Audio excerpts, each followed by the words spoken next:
44절에서 48절 말씀입니다.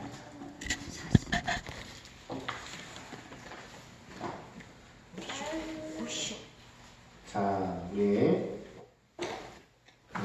한 절 제가 읽고 여러분들이 한 절 읽겠습니다. 교독합니다. 또 이르시되 내가 너희와 함께 있을 때에 너희에게 말한 바 곧 모세의 율법과 선지자의 글과 시편에 나를 가리켜 기록된 모든 것이 이루어져야 하리라 한 말이 이것이라 하시고 이에 그들의 마음을 열어 성경을 깨닫게 하시고 또 이르시되 이같이 그리스도가 고난을 받고 제3일에 죽은 자 가운데서 살아날 것과 또 그의 이름으로 죄사함을 받게 하는 회개가 예루살렘에서 시작하여 모든 족속에게 전파될 것이 기록되었으니 너희는 이 모든 일에 증인이라. 아멘. 잠시 기도하겠습니다. 고마우신 하나님 아버지 감사합니다. 이제 하나님 예배가 시작되었고 하나님의 말씀을 나누는 귀한 시간입니다. 아버지 하나님, 우리들의 심령의 문을 열어주시고 하나님의 말씀이 진리가 되어 우리 가운데 임하게 하여 주시옵소서. 부활절의 의미와 하나님의 마음을 이 시간 온전히 우리가 깨달을 수 있는 시간이 되게 하여 주시옵소서. 예수님의 이름으로 기도드립니다. 아멘. 할렐루야. 우리 인사할까요? 할렐루야. 오늘은 부활절입니다. 제가 이렇게 예전에 교회에서 전도사로 부사역자로 사역할 때 느꼈던 어떤 절기 중에 하나, 이 부활절에서는 안타까운 게 뭐였냐면은 주님의 예수님의 십자가 고난, 십자가 사역 그것들을 우리가 동참하는데 너무 예수님의 어떤 그런 우리의 감정 같은 그런 십자가에서 예수님이 고통당하신 거, 나를 위해 죽으신 거, 사실은 부활절은 굉장히 기쁜 날입니다. 예수님이 부활하셨다는 것은 우리가 아주 기쁘고 복되고 즐겁고 행복한 날입니다. 물론 예수님이 이루신 십자가 사역을 우리가 분명히 알아야 되겠지만 너무 그쪽으로 치우치는 것 같아서 좀 아쉬운 마음이 없지 않아 있었습니다. 구약에는 먼저 절기 얘기를 좀 할까 합니다. 절기. 오늘도 부활절 절이잖아요. 그렇죠? 우리나라에 절기가 뭐가 있죠? 우리나라에 절 들어가는 절기가? 개천절. 개천절. 자, 개천절은 사모님이 얘기했으니까 개천절은 무엇을 기념하는 날이에요? 결혼기념. 농담하고 예배 시간에 그렇게 농담을 해요. 네, 우리나라가 세워진 공립대 날인데 또 무슨 절이 있나요? 자, 광복절은 장로님이 한번 얘기해 주실까요? 40년 일본 식민지에서 해방된 날. 네, 광복을 기념하는 날이죠. 네, 또 무슨 절이 있어요? 3.1절. 예, 맞아요. 그럼 김금순이 3.1절은 무슨 날이에요? 독립운동. 우리나라가 이 천안에서 3.1절이 되게 의미가 있더라고요. 유관순 열사 그 고향이기도 하고. 자, 이 절기라고 하는 것은 이 절마다 그 의미를 되새기고 기록하기 위해서 만들어 놓은 것입니다. 여러분에게 있어서는 무슨 절이 제일 개인적으로 인간의 사람에게도 절기가 있잖아요. 무슨 날이 제일 의미가 있나요? 생일. 결혼기념. 생일이었죠. 생일. 자아가 충만하신 분들이네.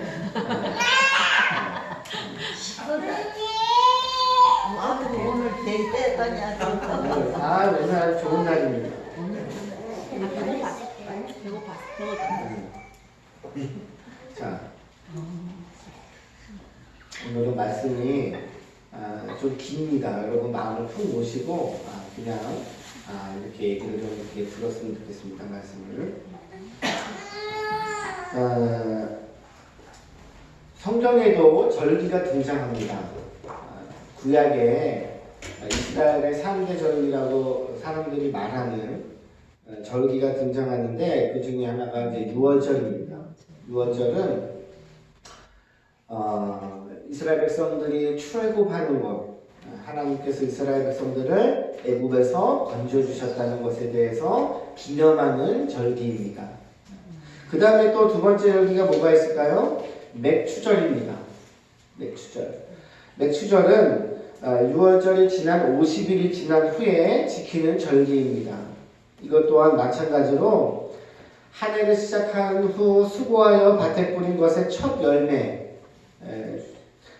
기념하는 절기입니다. 그 다음에 등장하는 것이 초막절, 수장절이라고 불리기도 합니다. 수장절은 추수 후에 초막을 짓고 거주하면서 지키는 절기입니다. 의미는 가나안 땅에 이르기까지 광야 생활을 인도하시고 보호해 주신 것, 한 해의 토지의 소산물을 허락하신 하나님께 감사하며 드리는 절기입니다. 세 가지 절기 등의 공통점은 전부 다 하나님이 정하여 주셨다는 것입니다. 하나님이 정하여 주셨다. 그리고 모두 다 하나님의 구원 사역과 연관이 되어 있습니다. 하나님이 일하신 것. 이 세 가지 절기 여러분 지키시나요? 안 지키죠? 저도 안 지킵니다. 이스라엘 백성들, 이스라엘도 잘 지켜야 되는 게 마땅한데 잘 그렇지 않습니다. 그것도 이따가 얘기해 드리겠습니다. 자, 이 절기들의 특징은 하나님께서 하신 일, 하나님께서 역사하신 일, 하나님께서 이루어내신 일에 대해서 그것을 기념하고 그것을 기억하고 그것을 누리게 하나님께서 만들어 놓으셨다는 것입니다. 인간의 수고의 결과가 아니라 하나님의 수고의 결과입니다. 그렇죠?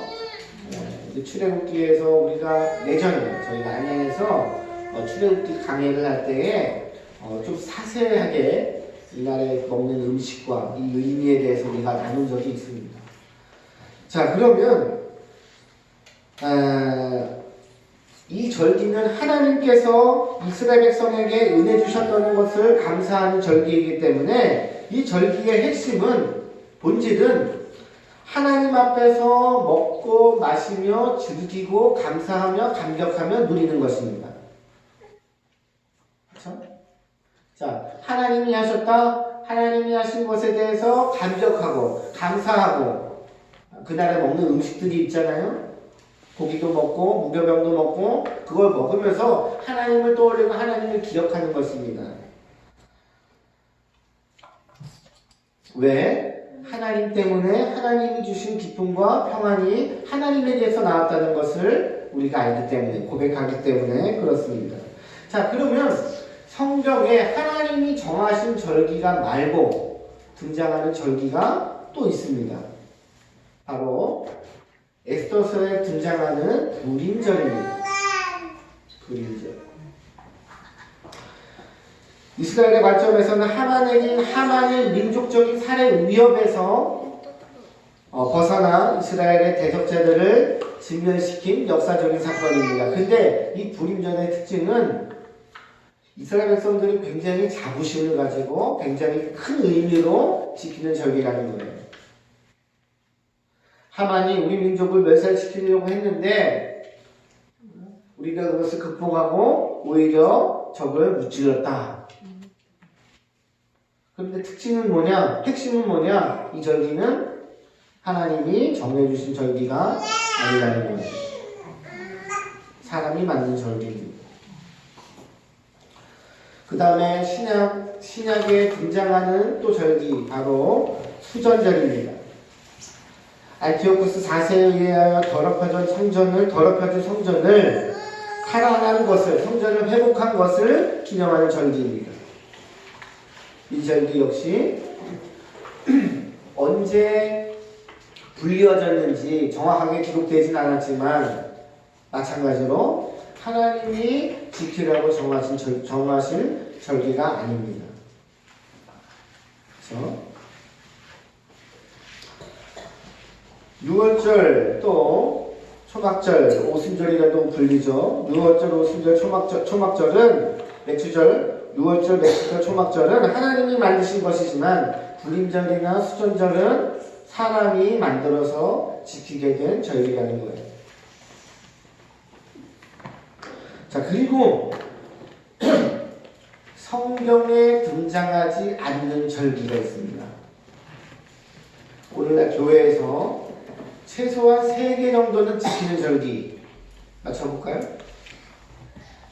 교회에서 지키는 절기 오늘 무슨 날이에요? 부활절 또 추수 감사절 그 다음에 또 무슨 절기 지켜요 보통? 그렇죠 성탄절이에요. 이 3개는 어지간한 교회에서는 다 지킵니다. 자 근데 이 3개의 절기가 생겨나게 된 배경을 잠깐 말씀드리면 주후 300년이 넘은 시간에 로마의 콘스탄틴 황제가 집권할 당시에 기독교가 국교가 됩니다. 그렇죠? 그러니까 나라의 국가적인 종교가 등극이 되는 거예요. 국가적으로 뭔가 선정이 됐다 하면 그 급에 맞는 뭔가가 있어야 합니다. 그래서 생겨난 것이 바로 우리가 지키는 부활절이나 감사절이나 성탄절입니다. 사실 하나님이 지키라고 말씀하신 적이 있어요? 없어요? 있어요? 없어요? 없어요. 근데 이것이 의미가 있는 것은 우리가 부활하신 날을 기념하는 거, 감사하는 거, 그래서 지키는 거고 추수감사절은 우리 왜 작년에 막 여기 우리 김 교수님 추수감사를 하고 오셨잖아요. 김 교수님 보면 그때 생각이 나요. 그날 딱 오셨기 때문에. 그래요. 이 의미가 있습니다. 하나님이 이루신 거, 하나님이 하신 거 감사하는 거. 또 성탄절은 예수님이 우리를 위해서 이 땅에 오신 거. 하나님이 오셨으니 얼마나 큰 날입니까? 그런데 아이러니하게도 우리는 하나님이 정하신 절기는 지켜지지 않고 우리 사람들이 만들어낸 절기를 지키고 있다는 것입니다. 뭐 상관은 없습니다. 크게 중요하지 않습니다. 그러면 하나님께서 이러한 절기들, 아까 말했던 그 3가지 절기를 하나님께서 만드신 이유, 정말 진짜 이유가 뭘까? 우리가 한번 생각해 보도록 하겠습니다. 표면적으로 드러난 이유는 뭐예요? 뭘까요? 이 절기, 6월절 지켜서 내가 너희들을 구원해낸 거.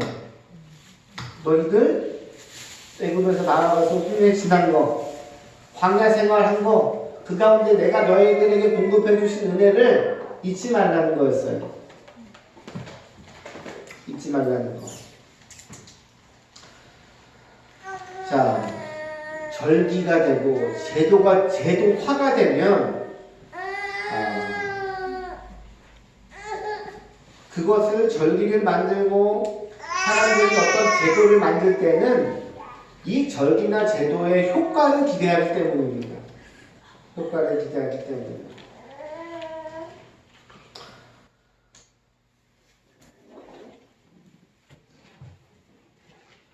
그 절기를 제정해서 만들어서 반복적으로 지키면서 이 날에 있었던 일 잊지 말고 기억하자라는 뜻입니다. 그런데 이 절기가 가지고 있는 부작용이 있습니다. 그것은 일단 절기가 되고 일단 제도화가 되면 점점 그 제도화가 된 것이 발전을 한다는 거예요. 점점. 거기에 의미를 더 하기 위해서 일복도 갖춰야 되고 우리가 제사 지낼 때 그쵸? 여러분 제사 지내보셨죠? 제사 지낼 때 거기에 맞는 그 돌아가신 고인에 대한 뜻을 드리기 위해서 음식을 준비하잖아요. 뭔가 또 자꾸 추가를 하잖아요. 근데 사실은 정말로 그 절기, 그 제도에 따른 본질적인 의미와는 사실 점점 더 멀어지게 된다는 거예요. 그러니까 본질과 비본질의 얘기입니다. 쉽게 말해서 교회의 본질을 상실하게 되면, 아니, 교회가 형식적인 것들, 그쵸? 것에 치중하고 거기에 노력하고 하다 보면 어때요? 본질적인 것은 점점 더 사라지게 된다. 이것은 바로 인간이 가지고 있는 한계성입니다. 한계성. 자, 그러면 하나님이 이걸 모르셨을까요? 하나 예를 또 들어드릴게요. 결혼하고 부부가 제일 의미 있는 날이 무슨 날이에요? 결혼기념일이에요. 자, 결혼기념일의 핵심은 뭐예요? 핵심은 우리가 이날에 결혼식 올렸다가 핵심이에요? 우리가 이날에 서로 죽을 똥말똥 사랑해서, 그쵸? 당신이 가는 길이라면 가시밭길도 내가 따라가리라. 딴 세상 사람들이 다 당신에게 눈을 돌려도 나는 당신 옆에 있겠다. 그것이 만인 앞에서, 사람들 앞에서 공식적으로 결혼하는 거예요. 자, 그런데 자, 여성분들은 제가 이렇게 뭐라고 하려고 하는 의도가 아닙니다. 그런데 이것이 결혼하고 첫 해, 두 해 지나갈 때마다 선물을 주고받는단 말이에요. 선물을. 이번 결혼기념일 때 뭐 해줄 거야? 나한테? 결혼기념일, 이제 결혼한 이제 남편들을, 저도 결혼했기 때문에 보면 남자들은 결혼기념일, 기념일 컴플렉스가 있다고 그래요. 보통 기념일을 누가 잘 챙겨요? 여성분들이 잘 챙기잖아요. 그날에 뭐를 먹고 좋은 거를 선물 받고 하는 건 본질이 아니에요, 사실은. 그래서 부부싸움을 제일 많이 하는 날이 언제예요? 또? 기념일이에요. 잘 보세요. 결혼기념일의 본질은 뭔데? 서로 사람이에요. 사랑을 확증하는 거예요. 그런데 자, 본질이 강조가 되지 않고 비본질이 강조되니까 어때요? 결혼기념일날 저 왼수네. 저 결혼기념일날 저 아무것도 손에 아무것도 안 들고 왔네. 이런 좀 젊은 부분들이 있으면 좀 많이 더 공감을 할 텐데, 여러분들이야 다 너무나 힘들게 사셨잖아요.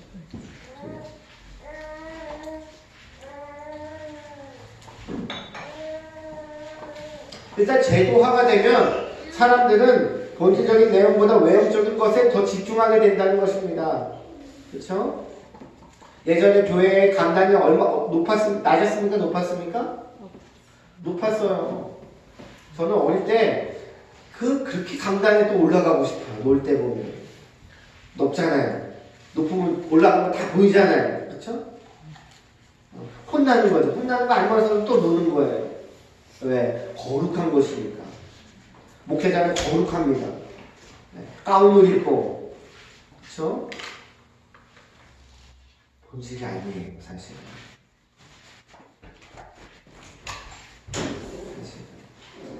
기독교에서는 한 번도 그게 강조된 적이 없어요. 천주교에서 다 온 거예요. 왜? 그 앞에 선 사람이 신격화 시켜야 되니까. 저희 교회는 어때요? 여러분 제가 성스럽습니까? 여러분 저를 어려워하십니까? 아니잖아요. 편안하죠? 아멘이에요?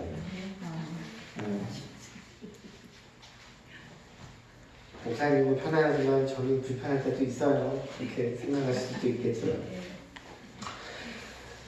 자, 이렇게 절기나 제도는 한계가 있다는 겁니다. 자, 근데 예수님이, 하나님께서 이거를 모르셨을까요?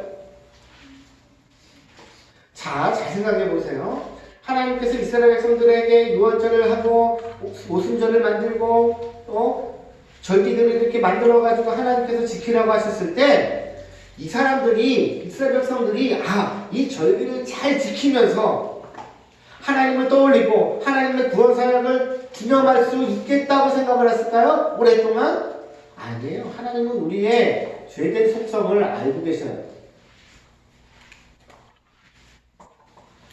처음에는 잘 지키면 됐지만 지금은, 자, 딱 결과만 말씀드리면 인간들 자신들이 만든 수전절이나 불임절은 굉장히 잘 지킵니다.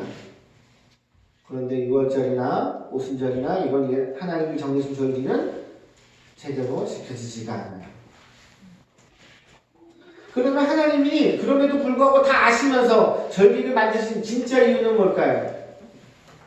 너희들이 그 한계성을 보라라는 거예요.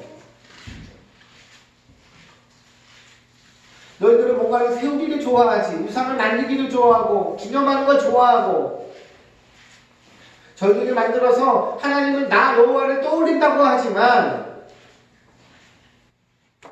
그게 너희들 생각처럼 되지 않는다라는 것을 하나님께서 보여주시는 것입니다.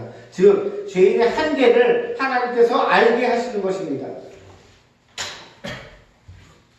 그러고 나서 하나님이 그 다음으로 꺼내든 카드, 취하신 조치가 있습니다.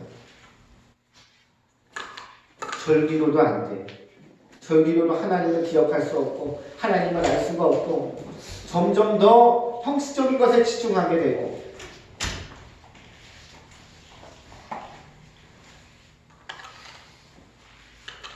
절기나 제도나 의식을 만드는 것이 아니라 하나님이 직접 하나님의 마음을 전달해 주는 주기로 하나님께서 작정하신 거예요. 이 사건이 무슨 사건일까요? 무슨 사건일까요? 하나님이 직접 이 땅에 오신 거예요. 맞잖아요. 구약의 절기를 만들었어요. 출애굽기의 절기들이 만들어졌습니다. 그런데 그걸로 안 된다는 것을 하나님이 알게 하시고 하나님이 직접 이 땅에 오신 거예요.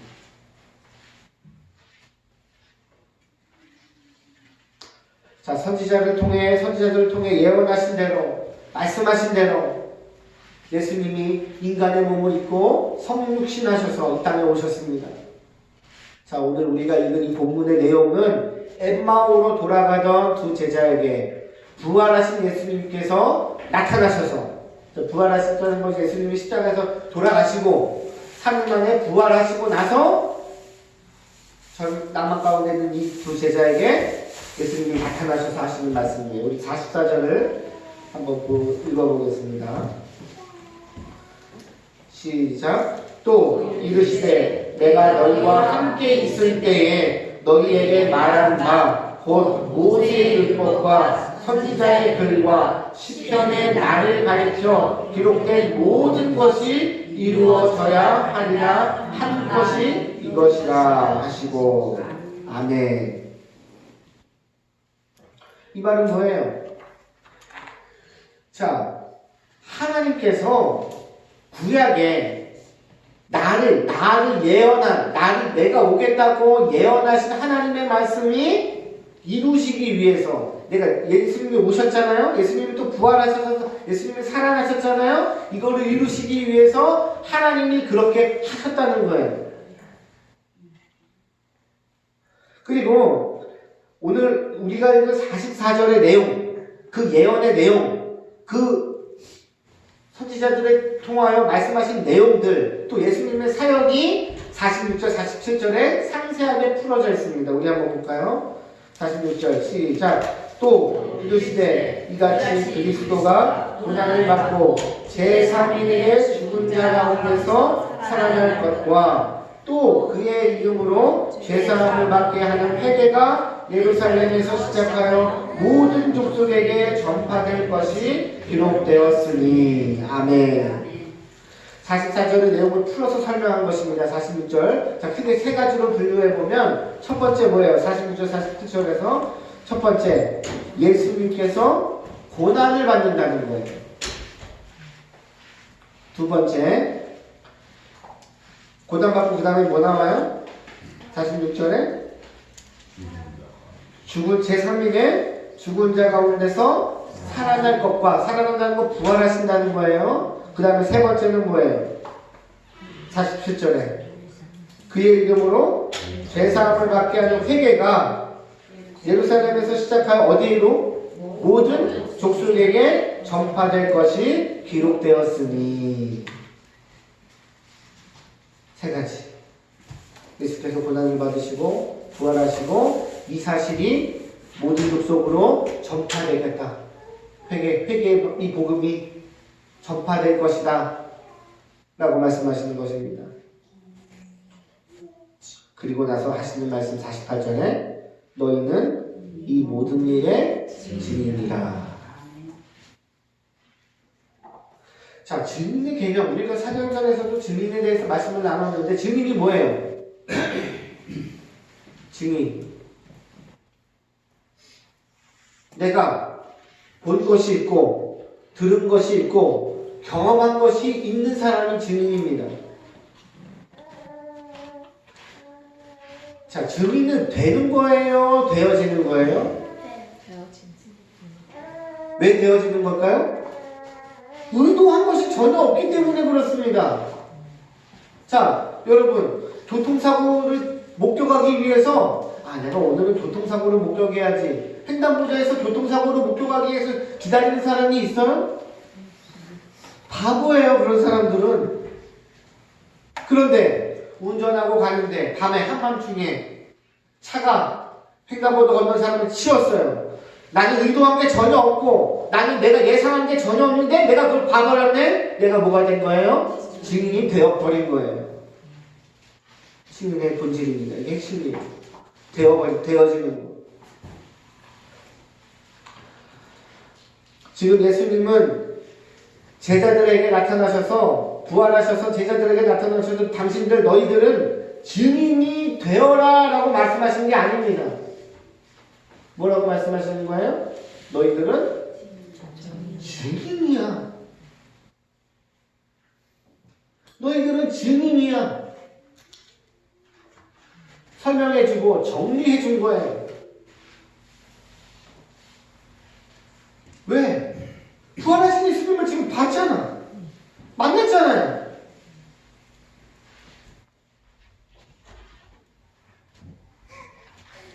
제자들은 증인이 될 의도가 전혀 없었습니다.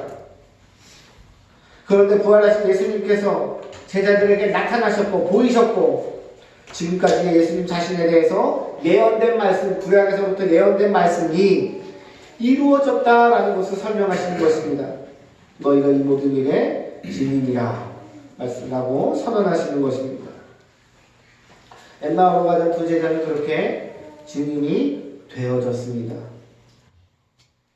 증인이 되려고 노력한 게 아니라 증인의 역할을 하려고 노력한 게 아니라 그냥 증인이 되어졌다는 거예요. 여러분들은 어때요? 여러분들은 어떻습니까? 증인이 되려고 노력했어요? 아니면 증인이 되어졌어요?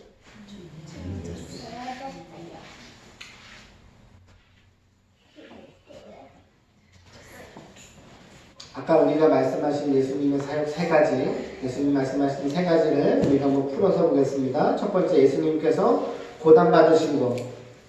자, 이미 이루어졌어요. 예수님께서 붙잡히셨어요. 그쵸? 예수님이 십자가에 못 박혀 달리셨어요. 여러분, 지저스 크라이스트 슈퍼스타라는 영화 보셨죠? 예전에. 채찍으로 맞고, 가시면류관 쓰시고, 물과 피를 다 쏟아내는 거. 우리 그거 보면서 많이 울었잖아요. 그 영화를 만든 멜 깁슨이 이것은 이 예수님이 당하신 이 고통은 내가 최대한도로 영화에 담으려고 노력했지만 100분의 1, 1000분의 1도 되지 않을 것이다. 예수님이 당한 고통이 그만큼 크다는 거예요. 자, 그러면 첫 번째 사건 예수님께서 고난받으신 거 그 제자들만 증인인가요? 십자가에 달린 예수님을 찌르고 괴롭히고 멸시하고 전홍하던 군인들도 증인이에요? 안 증인이에요? 증인이에요. 봤으니까.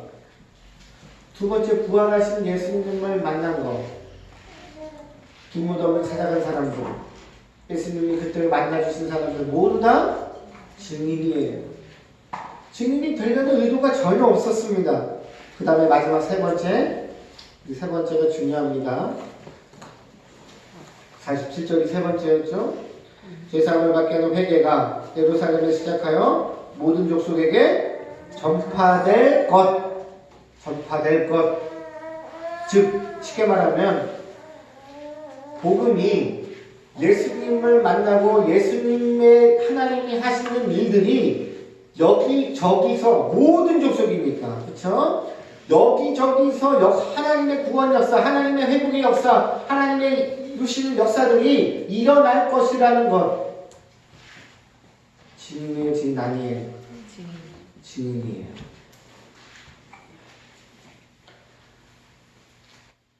모든 족속으로 회개의 복음이 전파된다잖아요. 지금 우리가 그 복음을 지금 전에 듣고 있잖아요.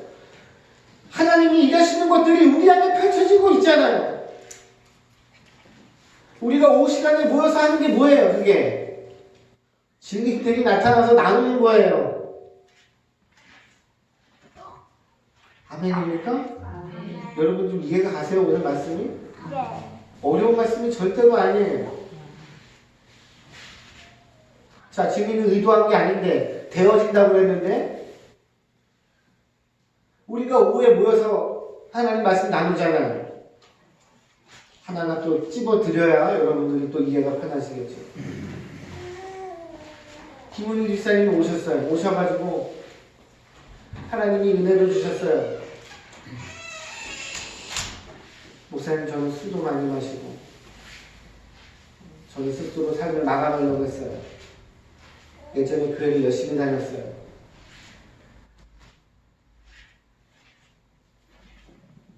그런데 나를 향해서 하나님이 아무 상관이 없으시다는 그 말씀을 저를 회복시키셨어요. 우리 옆에서 봤잖아요. 김달성 집사님이 이전에 교회를 다닐 때 내가 자발적으로 주일날 나가서 예배드리고 하나님의 말씀을 듣고 하는 것이 이 세상 그 어떤 것보다 좋다라고 말씀하셨어요. 주님이잖아요.